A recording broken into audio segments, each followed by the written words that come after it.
So, good evening, everyone. Welcome to another webinar at the National Library of Scotland.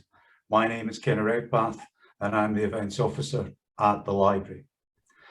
Today, as many of you will know, is International Women's Day, and so we wanted to put on a great webinar to celebrate the day, and we think we have such an event for you tonight.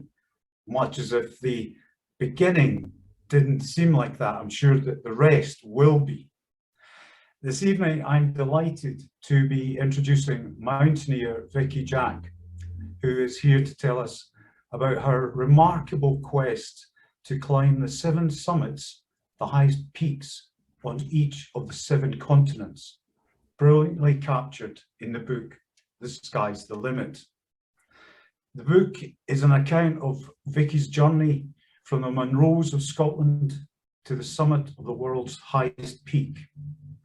A journey that included battling Antarctic storms, falling off Mount Mckinley in Alaska, being shot at in Indonesia, and running out of oxygen on Mount Everest. It's a tale of challenge, success, but above all, incredible inspiration. I know we're in for a real treat tonight.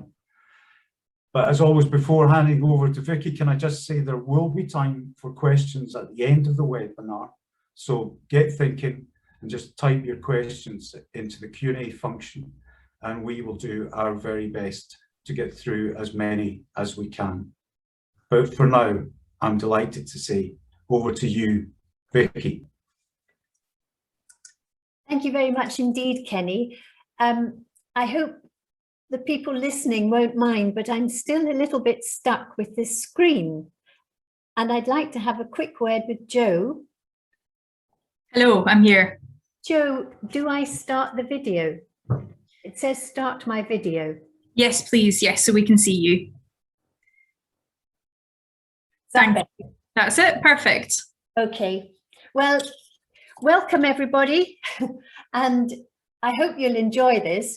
But actually, I'm not a professional climber or anything like that. It's purely a hobby that I've got. And I climbed the 7 summits whilst I had a full-time permanent job. So they really were holidays for me rather than huge epic journeys, although they might have turned into a little bit of an epic journey. And I was quite late actually in finding hills to start with. I'm Scottish and I was born and bred in Scotland, and I found I didn't know anything about Scotland itself. When friends came over from America, I was in my mid-30s, and I thought, oh, I've got to show them Scotland. And I realized at that point that I didn't know Scotland at all, apart from by the main roads. So I had a nice time with these people, but when they left, I thought, right, I'm going to have to do something about this. I'm going to have to get to know Scotland. And I discovered the hills called Munros, hills of 3,000 feet or more. And also I decided to take up sailing so that I'd get to know Scotland from the sea and also seeing islands, as well as the mainland of Scotland. So I started doing the Munros and discovered there were 280 of them. And I thought, that's a fantastic goal to have for my whole life. I'm very driven and I really like to have goals to go for. And I thought, well, that's fantastic because that one's going to last forever. Unfortunately for me, it only took 10 years. I actually had quite a stressful job at the time. And I found that bashing up Munros at weekends was a great way of relaxing. And if I had any difficult problems that I couldn't resolve on a Friday, I found that by Sunday, going up the Munros, the answers would be waiting for me when I got back down to the bottom of the hills, and I hadn't even been thinking about work at all. So it was a great stress buster for me to do the Munros. But when I'd finished, I then thought, well, now what can I do? And I was in the pub one night with my friends, and one of them suggested, why don't you try climbing the highest hill in Europe? So naively, I initially thought it was Mont Blanc. and went off to try and find a guide to take me up Mont Blanc. And luckily, the guide actually said, no, it's not the highest hill in Europe. Mount Elbrus in the Caucasus in Russia is the highest one. And he could organize for me to be guided up that hill, along with a group of other people. So at that stage, I knew nobody going in the group. I didn't really know what it was like to be at altitude. I had experience of the hills purely in Scotland, but I'd been climbing through the winter as well as summer, autumn, spring. So I had quite a lot of experience with ice axe, crampons, that sort of thing, but not much rope experience. So I trained as hard as I could and flew out to Moscow, and then flew on to St. Petersburg. Then back to Moscow.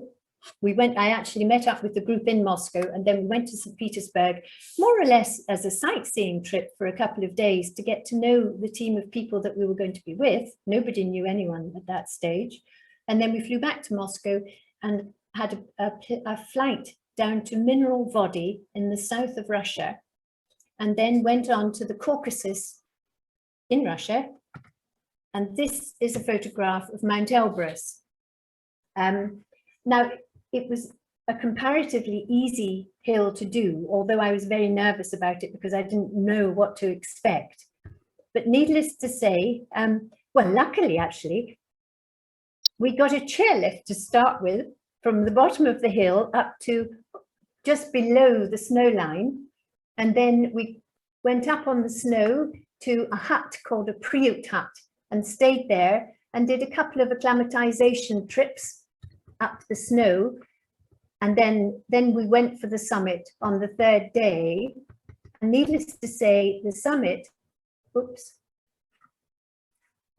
is always the one that's furthest away. So it was the left-hand peak that you can see on that, I hope you can see on the photograph.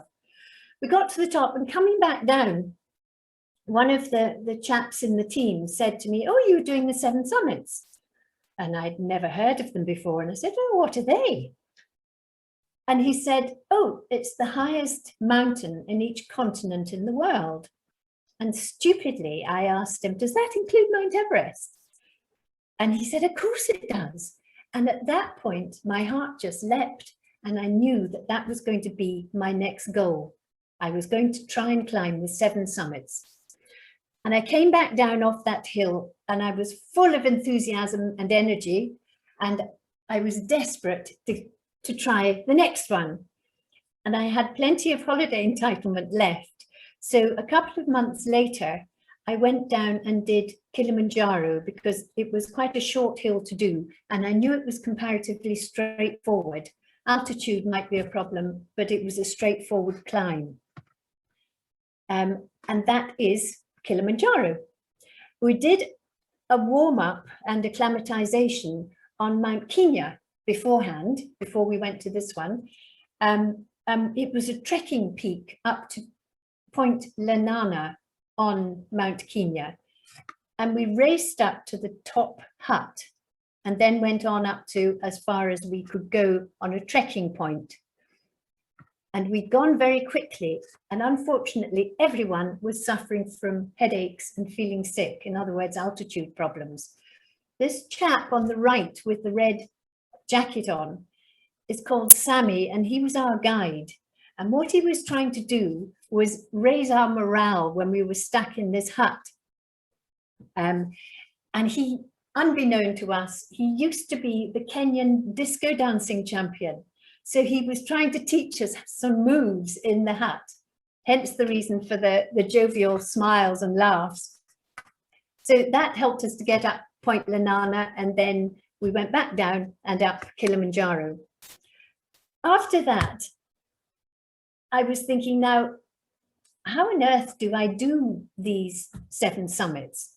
And thought, well, I know I'll try and do them in, first of all, go for altitude, then go for the cold, then combine altitude and cold, and then see where I could get from there. I'm afraid I'm not someone who reads an awful lot about mountains, because I find that most of the stories about disasters. And the last thing I wanted to know was disasters happening on mountains. I wanted to think that they would just be nice and straightforward and you could get up to the top. Not easily, but with a bit of effort. So that was how I did it. So I went for altitude, and that took me down to Aconcagua, which is in Argentina on the border with Chile. And that's about 23,000 feet high. And that was actually quite straightforward, although hard work. And from there, it was then off down to the cold. And I say off down to the cold because that meant going down to Antarctica.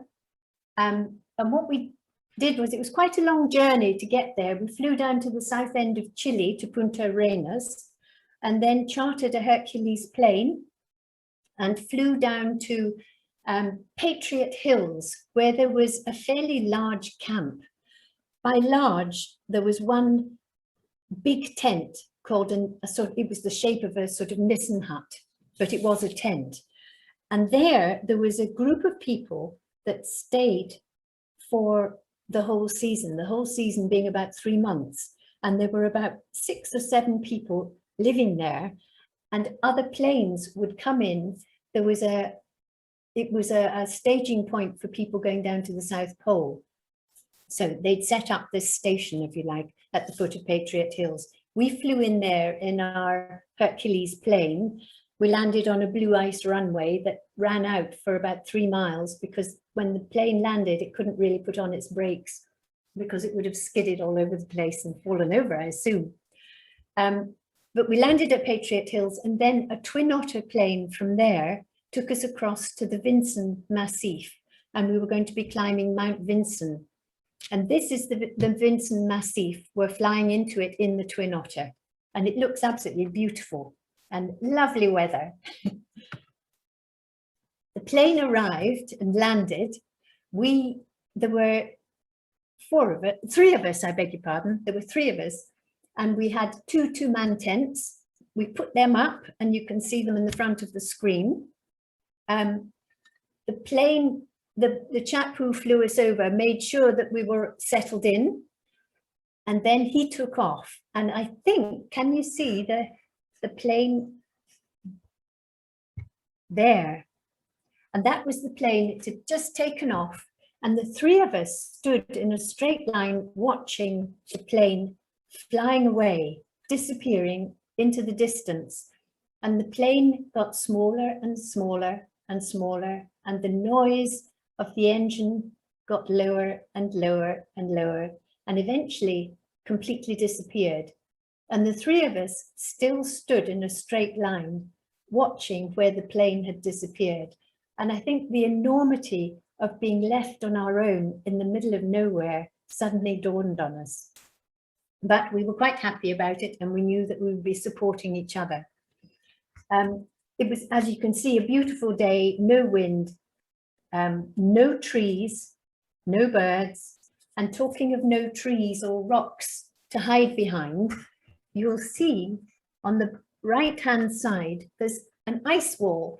Well, we had ice saws with us, so we were able to cut blocks of ice, and that is a modesty wall, so that we could disappear behind it and do what we had to do, into polythene bags, because everything came back with us. And it was no major problem because everything froze so quickly, and we were dragging sledges, so all of that sort of waste went onto the sledges. So it was absolutely fine. It worked out well. So we started to climb, and we had 2 camps, and then got up to the top camp. This is us in the top camp, and it was freezing. It was -50, no real wind there at the time, which was really lucky for us.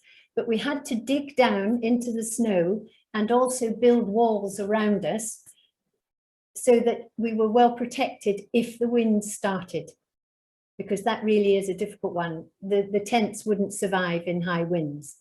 But we'd only taken 1 tent up to the top camp. So the 3 of us squashed into a 2-man tent, which was actually just as well because it was so cold. We were able to keep each other a little bit warm, but we were still freezing.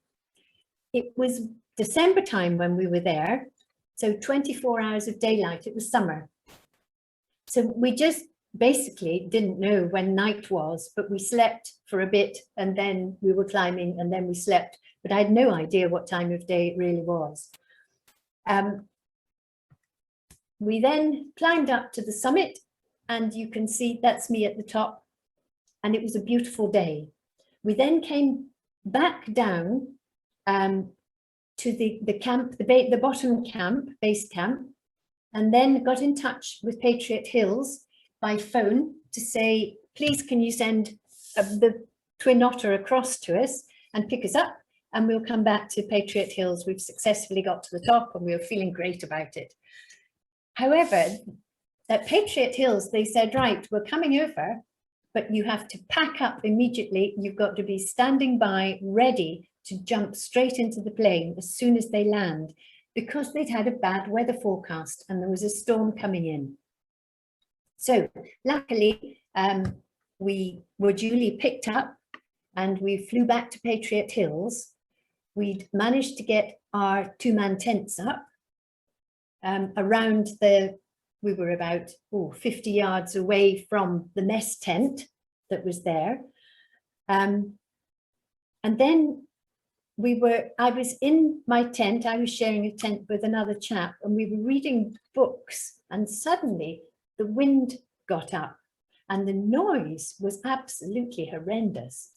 And the side of the tent was being blown over. Needless to say, it was being blown over on me. I was at the wrong side of the tent for the wind, and the snow was just collapsing the tent. So I was hitting the side of the tent with my hand to try and stop the buildup of snow between the fly sheet and the tent.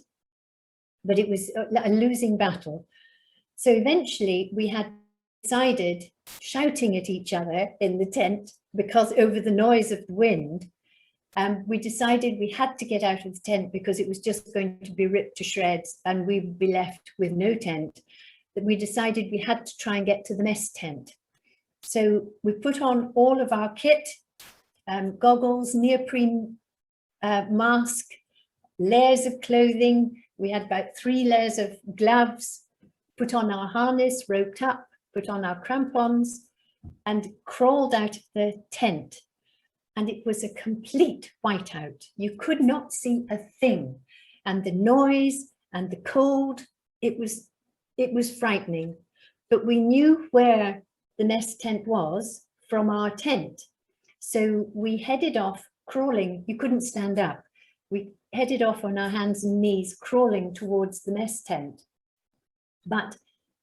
And we knew what the terrain was like, so that was okay, except we suddenly fell into a huge hole.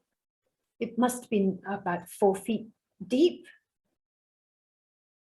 And what had happened was the wind was gouging out holes in the ice and snow. And we fell into this hole, completely disorientated, climbed out and didn't know what direction the mess tent was then in. So we crawled, kept crawling, but we could easily have missed the mess tent. Needless to say, we fell into another hole and managed to climb out. And as luck would have it, we hit the side of the mess tent.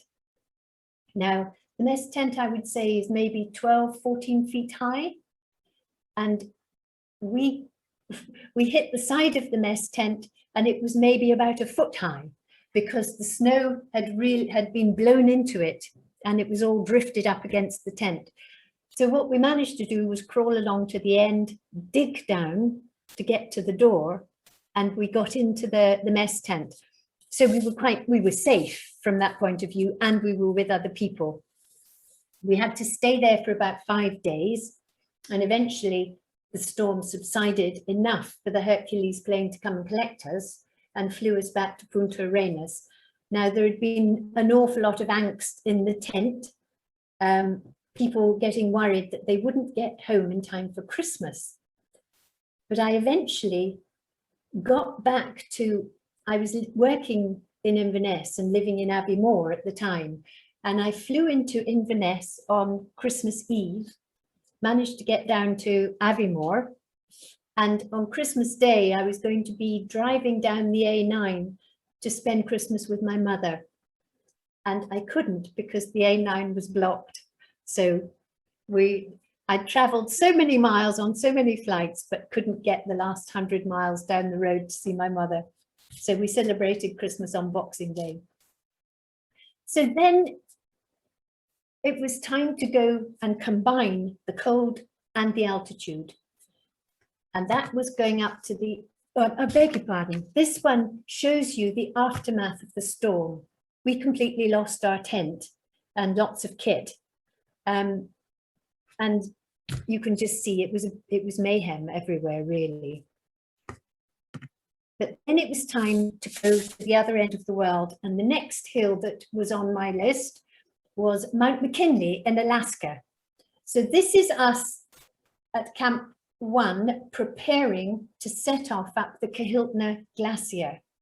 There were 4 of us on this trip. And for me, this was the hardest hill of all of them that I did, because if you look at the size of the packs, they weighed about 50 pounds and each sledge weighed about 100 pounds, which was an awful lot for me to be carrying and dragging. And in fact, I did quite a lot of training beforehand, which might interest you. In Aviemore, I was bashing up and down forms at the weekend, but I carried weighted packs. I carried back actually, and I think I had 16 was the maximum I could carry, but they were the old-fashioned telephone directories, not the modern ones that don't weigh a thing. And then of an evening through the week, I'd got a car tire or a tractor tire, drilled holes in it and put ropes through and tied it to my harness, filled the inside of the tire with stones, put on my pack with the 16 telephone directories and set off round the forestry tracks around Aviemore at night, because I didn't want to bump into anyone. I didn't know what would happen if I walked around the corner and bumped into someone. Here was me dragging a car tire with all these rocks, which do make a lot of noise, rumbling along. So I went at night, and thankfully I never met anyone. But that certainly helped me enormously for doing Mount Mckinley, but it was still very tough. So we had to go up the Kilimanjaro Glacier. I'm at the back there. We're roped up because going over snow bridges, and we were on snowshoes for that section. And we had to do this from 6,000 feet up to 14,000 feet. And then we got to the bottom of an ice wall where we had to carry our kit up the ice wall. We had to do 2 trips in order to, because there was too much kit to carry. So we ported up to the top of the ice wall and then along a shoulder up to the top camp. And when we were at the top camp, everything was fine. We set things out and went up to the summit, which was quite a plug up to the summit. But the day, as you can see, was beautiful. And that is the top of Mount Mckinley, even though the prayer flags are there. I can assure you it's not Nepal. Beautiful day, came back down to the top camp. We were exhausted. We spent the night there. We reckoned the following day, that we would try and take everything out in a oneer, because we'd used up an awful lot of the fuel, we'd eaten quite a lot of the food, and we just thought, right, let's have massive packs and just go down once so that we don't need to come back up to collect more kit. So because of that, our packs were enormous and lots of things hanging on the outside of the pack, like metal skewers for the rope work, spare ropes, sleeping bags, bits of tent, carry mats, all hanging on the outside of our packs because the rest was absolutely full. And I'm saying this on purpose. So very, very heavy packs. We were roped up, coming down over the shoulder before we got to the ice wall. Coming down the shoulder, I was second on the rope. And we had to go round a very steep part with a little ledge. And the ledge was maybe 2 feet in width, 2 of my feet in width, not 12 inches. And I knew that going downhill was more dangerous than going up. And I was paying such attention to my feet to make sure that I was very careful that each step would be on this ridge that we were nudging round. There were rocks down coming down on my left-hand side. On the right-hand side was a sheer drop for about 3,000 feet. And I was concentrating really hard on my feet. What I forgot about was the width of my pack because I had so much attached on the outside. And my pack just nudged the rock face on the left-hand side, but just enough to wobble me slightly. And I put my foot out to save myself. And of course, it was in midair and I fell off. So I fell off this ridge, but I was roped up and I was attached. So it was fine. I only fell down, I think about 12 feet or so, but it was over an overhang. So I was swinging in midair at that point. And I tried to get a grip on the rock face with my crampons, but I just couldn't get a grip. There was verglass, it's the thin ice on top of the rock face, and I couldn't get a grip at all. So I was hanging there and I was thinking, now what can I do? We weren't communicating. The 2 chaps that were on either side of me on the rope, they'd obviously stopped and were standing still and they were holding me, but I couldn't see them because I was over the overhang and it was very windy, so I couldn't hear them either. So I was thinking, now what do I do? And all of a sudden, a face popped over the overhang, looking down at me, and I was looking up, and the person said, hello. And it was an American voice, it was a woman. And I said, oh, hello, hanging over the edge of this precipice. And she said, oh, you're a woman. And I said, yes. And she said, oh, I'm so pleased to meet you. I'm with a whole group of men and they don't understand me. I've got hammer toes and my feet are killing me. And I went, oh, and she said, I'm so pleased to have met you, goodbye. And off she went. And I was still left there hanging and I was trying to work out what to do. And I wondered if I ought to actually jettison my pack and then I might be able to climb up the rope. And I was trying to work out what was the best thing to do, because if I jettisoned my pack, I had bits of tent, I had all sorts of critical things for all of us to get out. We still had about 3 days to go before we got to our final camp, so that we could be airlifted out. And I was hanging there and I thought, now what do I do? And I remembered I had a jumar on my harness. A jumar is a sort of clip with a handle on it, and you can clip it onto a rope and it slides up, but it doesn't slide back. And I thought, well, I'll try this and see, but there's no way I'll manage it because I'm not strong enough with all the weight of my pack on my back and things. So I put it on and I nudged my way up, and somehow or other, I actually managed to get to the top of the rope. I have a feeling it was adrenaline that did it.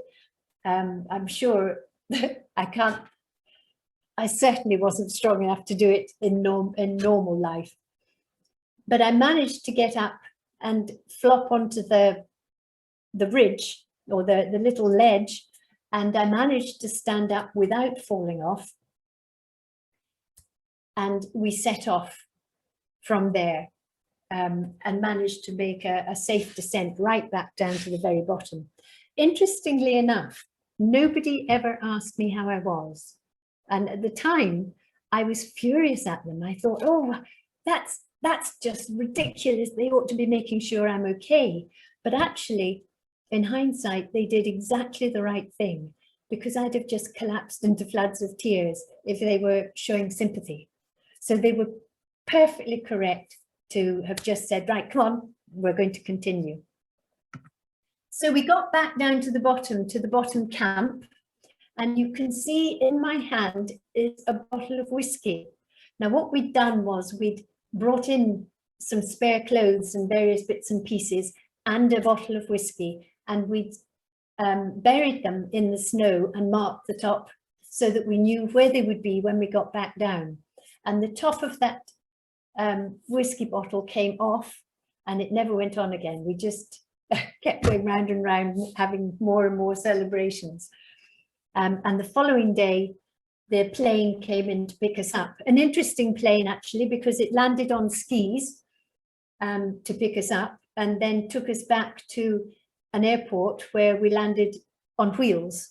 So it was a very rickety plane, if I must say, but it was a very interesting flight getting back. So that was Mount Mckinley. Then there was what I call a rogue hill to do, and that's down at the equator, and Carstensz Pyramid, which is in West Papua. So this time it was a completely different set of kit. We didn't think we would need particularly cold weather things to wear, but we flew right the way down into a place called Nabiri, and then a small plane took us across the jungle, and we landed in a clearing in the jungle where the local people, they knew we were coming, and they came out to help us unload the plane, and they were going to guide us through the jungle, 80 miles through the jungle, I beg your pardon, 50 miles through the jungle to the foot of the hill. They would wait for us while we went up the hill and then guide us back to the village. So this was one of the chaps from the village who, it amazed me, he was quite unfazed, climbing onto an aeroplane, and here he is wearing his normal clothes, a penis gourd, painted body, and necklaces. And what a delightful tribe they were. They really were very friendly. We stayed in the village. We stayed in a circular mud hut for about 3 days, waiting for the guides, the chaps from the village, to get themselves sorted so that they could then guide us through the jungle. But after 3 days, we were starting to feel, it's about time we went. And eventually, the chief of the village came and told us that we had to go, and we had to go immediately. And what had happened was another tribe had come out from the jungle, and they were fighting and killing each other. They were fighting the tribe that we were with spears, but we didn't know that. We were safe. Well, I won't say we were safe. We were in the village part, but the fighting was going on in the jungle. So we had to leave, and we never saw the hill that year. But we decided that we would go back the following year. It was still unsafe to go this way, up the mountain. So we had to go to the opposite side of the mountain. And the challenge on that side was we had to get through the largest open cast copper and gold mine in the world. So that was the challenge. They wouldn't allow we had to cross through the mine, but they wouldn't allow tourists or women in the mine. They employed 12,000 men, and they didn't want any women around to distract the men. So what actually happened was we were smuggled through the mine in the dead of night. We were driven from sea level up to 10,000 feet. And it was a very eventful trip.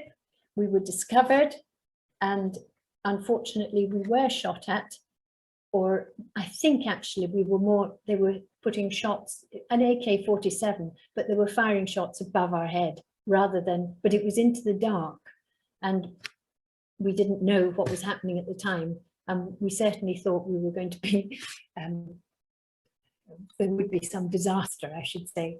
We didn't think everyone would survive, but it was absolutely okay. And we managed to escape it and climb a huge fence. And we were on the other side of the fence, and that apparently made us safe. We then had to walk for 3 days to this, and I apologize for the quality of this photograph, but really it was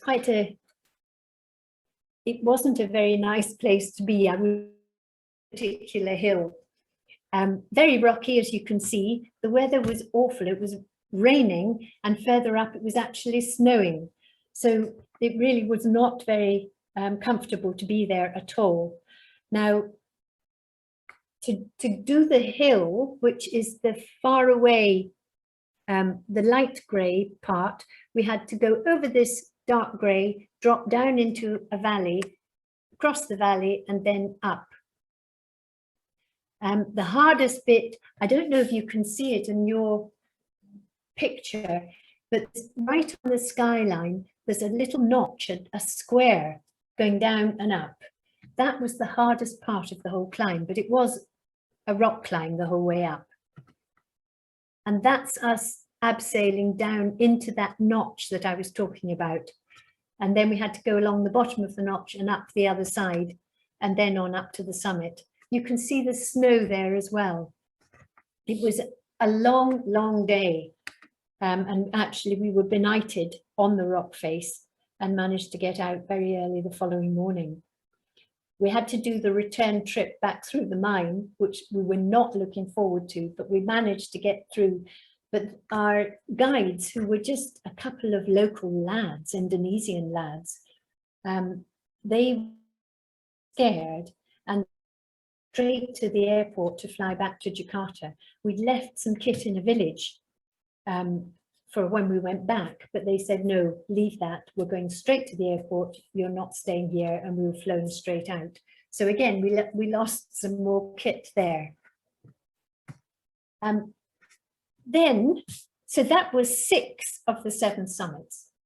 And then what I thought was going to be the hardest one was Mount Everest. Now, I'm starting on the summit ridge for a reason. And that I'm going to explain what happened on my summit day. We climbed up to Camp 3, which is halfway up the Lhotse face. I climbed it from the south side, which is the sunny side of the mountain.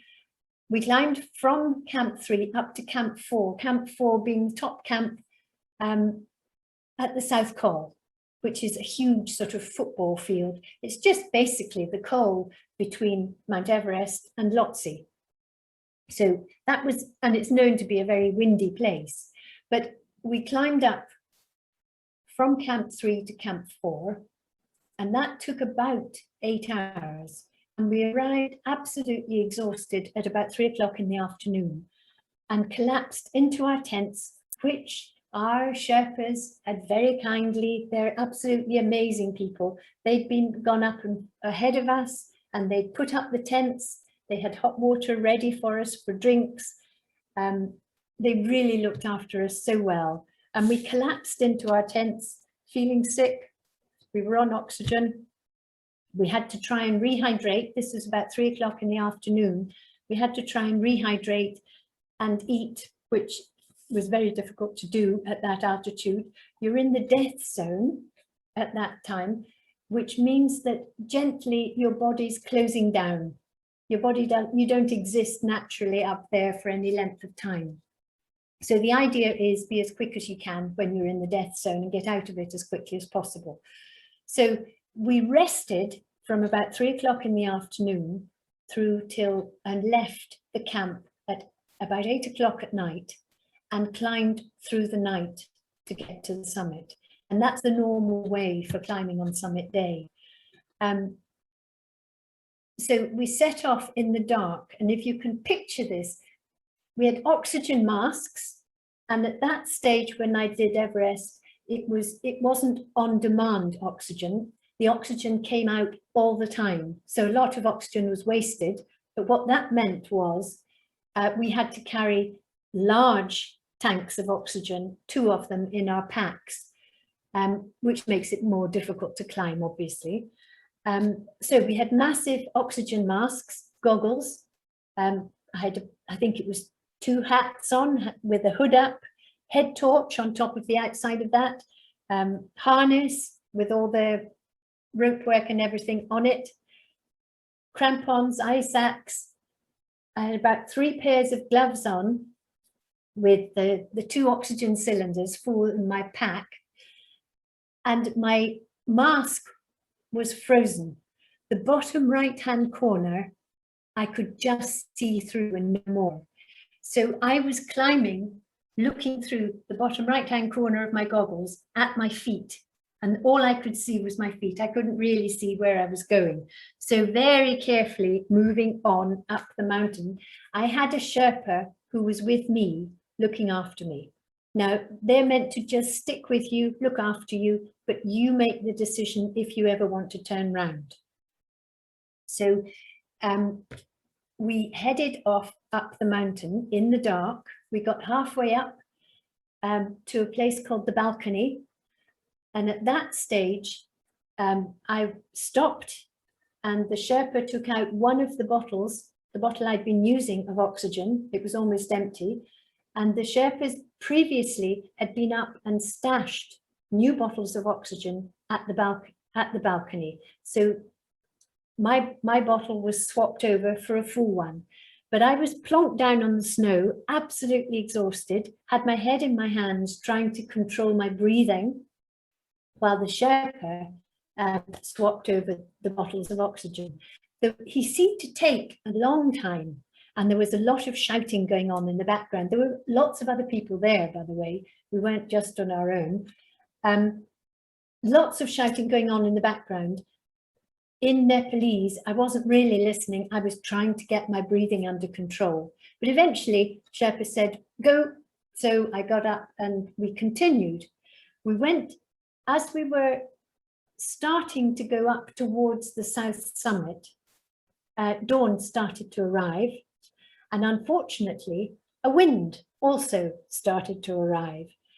And the wind came straight down into our faces. Now, I'd been told beforehand, if a wind blows across you in either direction, don't worry too much. It should blow out.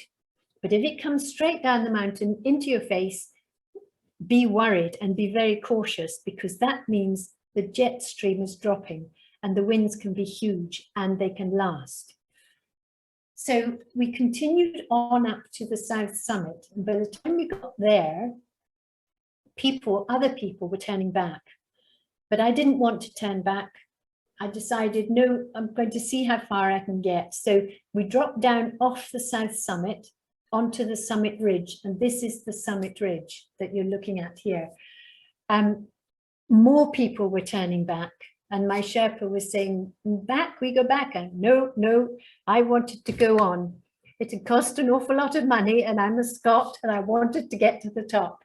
So we went along this summit ridge, but we were blown over with the huge gusts of wind. And as you can see, it's not a place that's safe to be blown over on. We got to the Hillary Step, which is here. And we couldn't see the top of the Hillary Step because the clouds were right down, the wind was howling, nothing was happening. Nobody was coming down off the Hillary Step, no one was going up. If I say there was a queue of people in front of me, there was, but the queue was about 3 people in front of me. So completely different to how it is nowadays. But everything was just static. Huge gust came through, we were all whipped off our feet. And at that moment, I thought, no, I'm out of here. I've got to turn round. So we turned round, my Sherpa and we headed back along this summit ridge, getting slower and slower. We climbed up, having lots of rests to the south summit in preparation for going back down. And my Sherpa checked my oxygen level to see what was happening. And he found that I'd run out of oxygen. And I checked his, and he'd run out of oxygen. And I will never forget it. In the middle of this storm and the howling wind, he pulled down his oxygen mask and shouted at me through the storm. And he said, I die, you die, We both die, I go. And he left me. So there I was, 28,000 feet in a storm, no oxygen, on my own. But actually, I wasn't afraid, I wasn't angry, I felt very warm inside. I looked over an edge and thought, if I fall over there, I'm not going to survive, but it didn't bother me at all. So I don't think I was fully conscious at the time. Somehow or other, I managed to get down, but I don't remember much about it. I don't remember the 3 abseils that I had to do. And I do remember being terribly thirsty, and I thought I saw people. And I went over and tried to get water from them. I hadn't drunk since the previous night, since we'd left the camp. And they wouldn't give me water. But do you know, to this day, I don't know if it was my imagination or if they were really there. But luckily, I managed to get down as far as the camp. I collapsed just outside the camp, but they were keeping an eye open for me. So they saw me and dragged me in and looked after me. So I was okay. And on the way back down to base camp, in fact, before I got back down to base camp, I decided I'm coming back next year and I'm going to get to the top. So that's what I did. I went, oh, I beg your pardon. This slide shows you some of the slope that I had to go down, drifting in and out of consciousness to get to the South Col. So it was really quite steep. But I came back the next year and did a second attempt. And the weather was much better. And I thought I'm just going to give you a very quick whistle-stop tour of the walk into Everest. This is Everest here, and always it's got snow and cloud, I suppose, streaming from the top of it. It's always windy up there. And this is a very famous, well, the walk-in is 26 miles from Lukla, and you walk along the main road, and the main road is a track, no traffic at all. And this is a famous monastery called Tengboche. And this hill here, I love to do one day, and that's called Amadablam. I think it's a beautiful hill. But we walked in to base camp. That is us, the motley crew at base camp. Now I put that in because you can see our building here. That was our mess tent. And the porters and Sherpas built that. This is all on glacier. And they built that just for the month of May when you go and climb Everest. The next year, when they come back, that's no longer there because it's all moved off. And I think it's 30 meters a year the glacier moves. So that building is completely ruined and they've got to start again the next year for the next lot of people that are going up the mountain. But it was very sophisticated. I was very impressed with it. You can see the shelving and the cookers, the gas stoves. There were 3, 1, 2, 3. This one went all the time, melting snow to give us water for drinking. The other 2 were for cooking meals. There were about 30 of us at this camp, and they made 3-course dinners for us of an evening. It was absolutely extraordinary what they managed to cook. While we lounged around at base camp, enjoying the sun and the good weather. It's not that friendly a place really to be. You can see it's a sort of very rocky, very icy. There's lots of creaking and groaning going on as the ice is moving and melting and changing. And also there are constant avalanches going on around about you. But nevertheless, it was a sort of carnival feel about it. Then we set off base camp, I think, can you see them? It's around about here, I think. And we had to work our way up what we called the macaroni here, up through the ice fall. And I'll show you just what it was like that we had to climb through. This particular chunk of ice here. It was huge, massive. I don't know how high it would be, maybe 100 feet high or so. It was there the first time we went up through the ice fall. The second time we went up, it had collapsed. So you had to move as quickly as possible through the ice fall. The idea was to start very early in the morning, so it would be as cold as possible and as firm as possible for going through. When the sun got up, it was remarkably hot and it melted the ice, in addition to the ice moving all the time. So it's a very unsafe place to go through.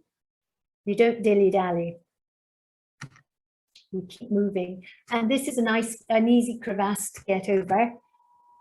That one had a beautiful ladder on it at the start of the month. What happened was 3 young Nepalese lads, they were just called the icefall doctors, took the ladders, which the ladders were sent out from B&Q in Scotland, and they put ladders up right through the icefall where necessary. Not all of them as neat as this. That was just one ladder. This one, very nicely set up here, because this is the beginning of May, our first trip over the ladder. You can see it's 3 ladders lashed together and secured as best they could. And what they did was they secured them at the beginning of May, and then they were not maintained for the rest of the month. In the meantime, the whole icefall moves, and some of the ladders got buckled, and some of the crevasses got wider, and the ends of the ladders would be swinging in midair. So very difficult at the end of the month when you're finally coming down to get through the icefall. But this was a very good ladder at that particular time to cross. Loose ropes on either side, and you want to be with one other person at least. Get them to pick up the ropes and pull them as hard as possible, so it would give you a false sense of security as you walked over. Now you had to be careful to make sure the rungs of the ladders slotted between the spikes of your crampons, and you had to be very careful not to trip. If you fell, we were attached to one of these ropes, not 2, one of them, so that you would fall over to one side, and you would have a jumar, so you could jumar your way up the rope to the side of the crevasse and climb out. So that was how you rescued yourself. This was more of a vertical ladder. And then you came out at the top of the icefall into the western combe, which still had massive crevasses, massive slots, we called them. There were 10 of them actually, and they were so big we had to climb down into them along the bottom and up the other side. So it was hard work going through them. Up to Camp 2, which is at the bottom of the Lhotse face. That's Camp 2 there. And then we climbed halfway up the Lhotse face to Camp 3, which I think I mentioned during my first attempt to climb Everest. And this was Camp 3. Not a good camp to be at because it's very avalanche prone. So avalanche prone that the Nepalese won't stay there. They're strong enough to be able to go right up the Lhotse face to the South Col in one go. But us puny tourists, if you like, climbers, are not that strong, and we've got to spend one night there on our way through. But you can see the snow and ice slipping off here, and it was slipping off behind us. But that, nevertheless, that's Camp 3. And you're getting, this is the western combe that you're looking down into, with the icefall dropping off through the cloud here down to base camp. But you're really getting a feeling of altitude and height here. From there, that's Camp 3 that you can see. We climbed up the Lhotse face and across this bit here, that's called the yellow band. And interestingly enough, that used to be the seabed, but with the tectonic plates pushing each other, it's now really high. And I found that fascinating, crossing over it, and came up round a thing called the Geneva Spur and up to the South Col. And this is the South Col here, looking up towards the summit. Now, this was going up towards the South Summit. And this chap here is called Kenton Cool, which some of you may have heard of him. He's a famous guide. And we all look out for each other. And the reason I popped this one in was it was Kenton's first trip of guiding anyone to the summit of Everest. But you can see that the ice is building up on the outside of his oxygen mask where he's exhaling. And it's important that that's kept clear. Otherwise, you can asphyxiate yourself with the carbon dioxide that you're breathing out that doesn't manage to escape. And so as I went past him, I happened to notice that he had ice build up there. So I just broke it off and went on up to the summit. You can see the weather this time is very different. And this is us on the summit ridge. Beautiful day. And this is a photograph taken from the summit. And now I got to the summit at about 8 o'clock in the morning. And that's me standing or sitting on the summit. You can see other people were there, and I found it very difficult to get past them, to actually get to the summit. And at one point I thought I couldn't make it. We weren't roped up at the very top, and I had to walk round these people, but it's a small summit and it's very sharp, steep-sided. And I thought, oh, I'm going to fall here, I'm going to trip, I'm not going to manage it. And my Sherpa was very good. He realized I was struggling. He came back and took my hand and guided me round, and I plonked myself down on the top. That actually is not a smile, that's a grimace. And he sorted me out because I couldn't work out how to take off my head torch, which was still on. I had all the gloves and I couldn't get it off. I couldn't work out what to do with it. I knew if I took my gloves off, the chances were I'd drop a glove, and that wasn't going to be safe. So he looked after me completely, which was fantastic. And then we managed to get back down to base camp safely. But it was a stunning feeling being at the top of the world. It really was. And I had a tremendous feeling of inner calmness because it was such a big goal to have achieved. And I felt as if when I was back down in Kathmandu, I felt as if I was walking about 2 inches above the ground. It was just lovely. So thank you very much indeed for listening.